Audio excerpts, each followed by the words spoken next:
Assalamualaikum warahmatullahi wabarakatuh. Perkenalkan, nama saya Fitria Lugina dari Sarjana Terapan Gizi dan Diet Etika Poltekkes Kemenkes Mataram kelas 1A. Di sini saya akan membahas tentang Pancasila sebagai dasar negara. Pembahasan materi yang pertama ada sejarah perumusan Pancasila. Yang kedua, pengertian Pancasila. Yang ketiga, Pancasila sebagai dasar negara. Yang keempat, kedudukan Pancasila sebagai dasar negara. Yang kelima, argumen tentang tantangan terhadap Pancasila. Sejarah perumusan Pancasila. Dalam upaya merumuskan Pancasila sebagai dasar negara yang resmi, terdapat beberapa usulan-usulan pribadi yang dikemukakan dalam BPUPKI sebagai berikut. Yang pertama, 5 dasar oleh Muhammad Yamin yang berpidato pada tanggal 29 Mei 1945. Yamin merumuskan 5 dasar yaitu peri kebangsaan, peri kemanusiaan, peri ketuhanan, peri kerakyatan, dan peri kesejahteraan rakyat. Yang kedua ada Panca dan Sila oleh Soekarno yang dikemukakan pada tanggal 1 Juni 1945 yang berjudul Lahirnya Pancasila. Soekarno yang mengemukakan yaitu kebangsaan, internasionalisme, mufakat, dasar perwakilan dasar, permusyawaratan, kesejahteraan, dan ketuhanan. Nah, setelah dirumuskannya Pancasila diterima sebagai dasar negara secara resmi, diterbitkan beberapa dokumen sebagai berikut. Yang pertama, rumusan pertama, Piagam Jakarta atau Jakarta Charter pada tanggal 22 Juni 1945. Yang kedua ada pembukaan Undang-Undang Dasar pada tanggal 18 Agustus 1945.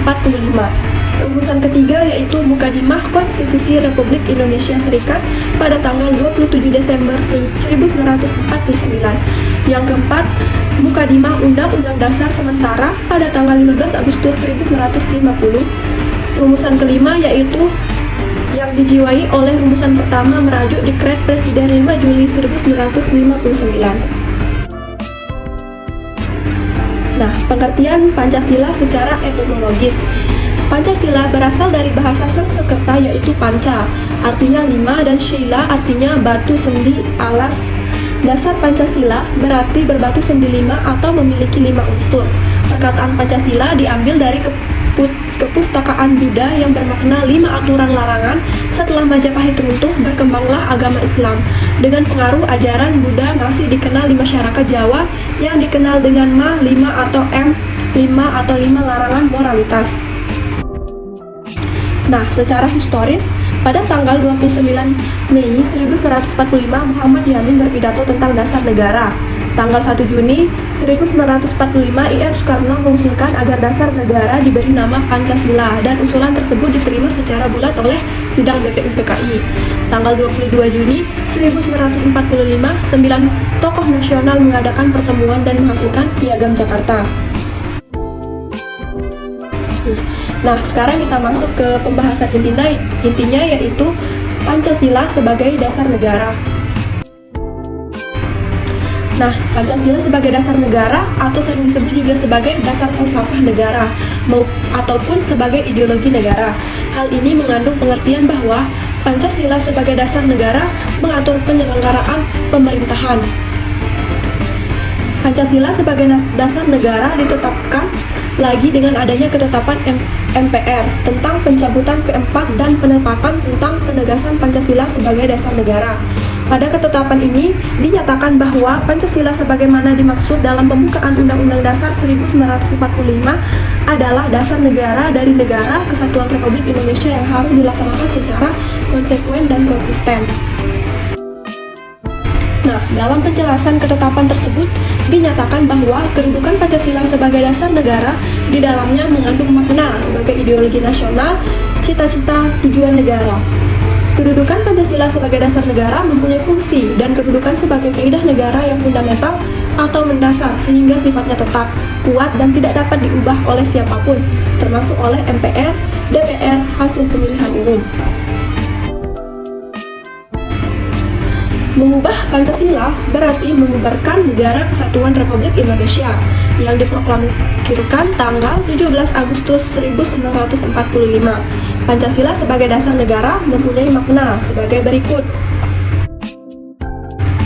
Nah, tujuan atau makna Pancasila sebagai dasar negara ada 3. Yang pertama, sebagai dasar untuk menata negara yang merdeka dan berdaulat. Yang kedua, sebagai dasar untuk mengatur penyelenggaraan aparatur negara yang bersih dan berwibawa, sehingga tercapai tujuan nasional yang tercantum dalam pembukaan Undang-Undang Dasar 1945. Yang ketiga ada sebagai dasar, arah dan petunjuk aktivitas perhidupan bangsa Indonesia dalam kehidupan sehari-hari. Nah, kedudukan Pancasila sebagai dasar negara. Yang pertama ada tertuang dalam pembukaan Undang-Undang Dasar. Pancasila secara resmi dijadikan sebagai dasar negara Indonesia dalam pembukaan Undang-Undang Negara Republik Indonesia tahun 1945, menyatakan bahwa negara Indonesia didirikan oleh dasar negara. Yang kedua ada konstitusi yang tidak dapat diganggu-gugat. Undang-Undang 1945 merupakan konstitusi tertulis yang memiliki kedudukan dan kekuatan hukum tertinggi di Indonesia. Dalam pasal 1 ayat 3 Undang-Undang 1945 disebutkan bahwa Pancasila merupakan asas tunggal negara dan menjadi pandangan hidup bangsa Indonesia.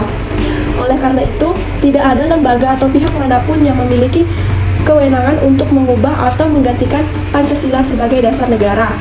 Yang ketiga, ada keputusan Mahkamah Konstitusi atau MK telah menegaskan dan memperkuat kedudukan Pancasila sebagai dasar negara dalam keputusan-keputusannya.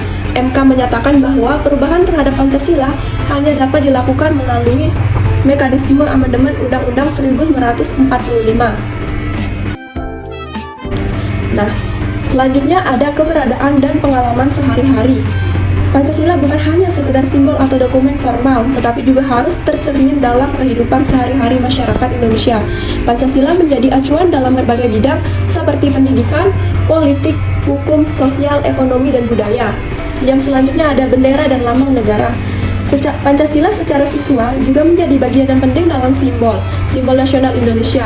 Lambang negara Pancasila dan bendera merah putih menunjukkan keberadaan Pancasila sebagai dasar negara yang dihormati dan dijunjung tinggi. Nah, selanjutnya ada tantangan Pancasila sebagai dasar negara. Dilihat dari kehidupan masyarakat, terjadi kegampangan dalam kehidupan bernegara dalam era reformasi ini karena perubahan sistem pemerintahan yang begitu cepat, termasuk digulirkannya otonomi daerah yang seluas-luasnya di suatu politik dan di pihak lain. Masyarakat merasa bebas tanpa ketuntunan dan nilai dan norma dalam kehidupan bernegara. Akibatnya, sering ditemukan perilaku antarisme yang dilakukan oleh elemen masyarakat terhadap fasilitas publik dan aset milik masyarakat lainnya yang dipandang tidak cocok dengan paham yang dianutnya. Masyarakat menjadi berimbas karena code of conduct dan bersumber pada nilai-nilai Pancasila mengalami degradasi. Selain itu, kondisi euforia politik tersebut dapat memperlemah integrasi nasional. Nah, dalam bidang pemerintahan banyak muncul di ranah publik aparatur pemerintahan baik sipil maupun militer yang kurang mencerminkan jiwa kewarganegaraan. Terdapat fenomena perilaku aparatur yang aji numpang atau mementingkan kepentingan kelompoknya saja.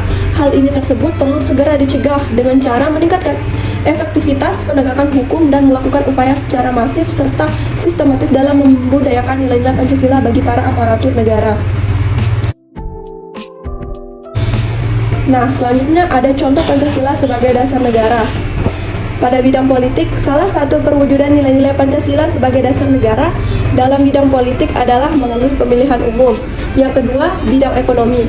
Penerapan nilai-nilai Pancasila sebagai dasar negara dalam bidang ekonomi dapat dilihat melalui penerapan sistem ekonomi Pancasila. Yang ketiga, ada bidang sosial budaya. Contoh penerapan nilai-nilai Pancasila dalam bidang sosial dan budaya adalah kegiatan gotong royong dan musyawarah. Beberapa langkah yang dapat dilakukan untuk mewujudkan adalah melibatkan semua anggota masyarakat dalam kegiatan kemasyarakatan. Yang keempat, ada bidang pertahanan dan keamanan. Kesimpulannya, Pancasila sebagai dasar negara atau juga sering disebut sebagai dasar falsafah negara ataupun sebagai ideologi negara. Hal ini mengandung pengertian bahwa Pancasila sebagai dasar mengatur penyelenggaraan pemerintahan.